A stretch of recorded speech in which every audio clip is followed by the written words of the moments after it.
Now, as we see the expansion going south, I like to refer to that as the streetcar of the arts. And that really connects all of our cultural arts districts together in one experience from from UMKC, because I am a grad from there, from UMKC, all the educational institutions, right past the Kansas City Art Institute, right down to Union Station. So I think it's vitally important and an important part of this podcast to talk about the importance of the streetcar of the arts. If we have one of the greatest collections of Asian or Chinese masterpieces from antiquities to today, but continuous, it's a civilization that continues untouched and continues to evolve, and you show that too today, and you see both the continuity and the disruptions that exist. So the museum attempts to be the way to discover world culture without having to leave Kansas City. And I just think the streetcar is one of those things that we've done really well. It's such a great experience when you get on it that whatever you can do to make people's visits to the city leave a great impression, those people leave and then they go home and talk about how great Kansas City was. And I think to the extent that we can make it more worthwhile, right? I always, say streetcar is free to ride. It does take those of us that are in the district, right? All of us pay a little extra, property tax and sales tax to make it go. But so worth it. So the fact that it's going to be extended makes it more worth it, right? It makes it more valuable to hotel guests. It makes it more valuable to Kansas City families that use it. So I'm really excited about the extension because I think it makes it an even more valuable part of kind of what Kansas City's offer is. There's something really special about being in that park, too. I think we have that beautiful stone wall around us, and it really is a great sound creator for the audience as well. So the sound rolls up the hill and sort of hits that stone wall behind and kind of comes back and grabs people by the ear. So it makes you feel like you're in a community of, like-minded people. And people share food all the time. They hang out. They admire one another's babies. It's like theatrical tailgating. It is. I'm going to use that. Hashtag theatrical tailgating. Tailgating. You're welcome, America. Thank you.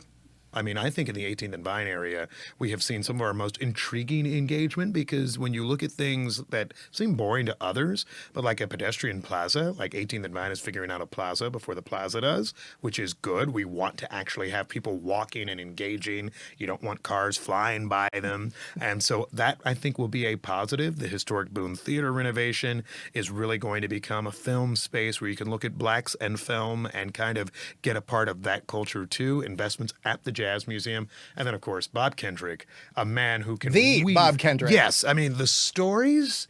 People ask me sometimes like where I learned to speak, and like I just try to like listen to him and take notes because he's just like, and let me tell you about cool Papa Bell, who in 1941 did this. He's so eloquent. He's amazing. We didn't set out when we were looking to develop the riverfront. We did not set out to put a soccer stadium down there. But it happens. But Chris and Angie Long, they are powerhouses, and they had a vision, and they said, we have this amazing team. We want it to be in the heart of our city. And they are incredible partners. And so we said, we're not going to make a riverfront that is a sports entertainment district, but we're going to make a riverfront that is a dynamic, living, breathing place for everyone. And KC Current became part of that, then programming in the park, and now art murals, sculptures, all of these things are creating this neighborhood that is really something special. Who's going to come and visit our fair city? Well, from our research that we've been working through for well over a year now, we think, and working with FIFA, it'll be about 52% international. Now that obviously will flex a little bit depending on the matches, but for us, we know we are such a regional attraction and such a drive market. So of course we know we'll see international visitors, especially from those countries that will base camp in Kansas City and that will play matches. But we also know fans from Nebraska, Iowa, Arkansas, Oklahoma will drive to us because a once in a lifetime opportunity to feel the World Cup and to be exposed and around what this is. If you are somebody who's interested in art or design, if you are somebody who's always thought about starting a collection, but you're not, uber rich, but you'd love some nice things in your home. This is the store. It's perfect. It's alumni predominantly, but we have a broader KCAI community work in there. But it's everything from wall furnishings to home furnishings to jewelry to ceramics to books to furniture. It's like a range. It's just so beautiful. Who is riding the streetcar? I mean, who's the majority of the? Are they locals? Are they tourists? Does that grow and evolve every day? Is it going to evolve? Like, what are your thoughts on that? 95%, believe it or not, of our riders are Kansas City regional residents. That between employees downtown, that are about a third of our trips are connected to employment.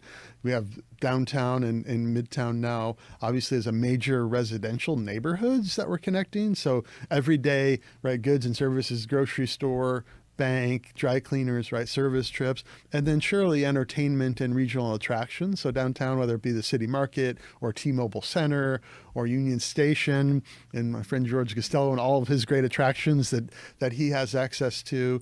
The World Cup? The World Cup is coming. The World Cup is looming. They are bringing the world to our door. What does the Folly have planned? Oh, we have all kinds of things. Nothing I can talk about yet. That'll all be coming out in early 2026. Right. I'm sorry, December's just too early. It's fine. But we're looking for corporate partners that will be able to use the Folly as a home base for corporate watch parties and running people out to the stadiums when we have games in town, but also doing things that are going to lean into Kansas City's history, maybe Kansas City's burlesque history. Yeah, so some really cool stuff that will appeal to both Kansas Cityans and people from outside of Kansas City who are here to experience American culture, Kansas City culture. We might lean into a little bit of jazz as well. All kinds of stuff in the hopper. On May 3rd, we have a family day in the Arboretum, also celebrating Arbor Day. And for us, having an Arboretum, really that's a nifty novelty. It is. And when I talk about us being a unicorn, part of the thing around that is there are very few libraries with gardens. That's not something that you see a lot, and is certainly unique for Kansas City.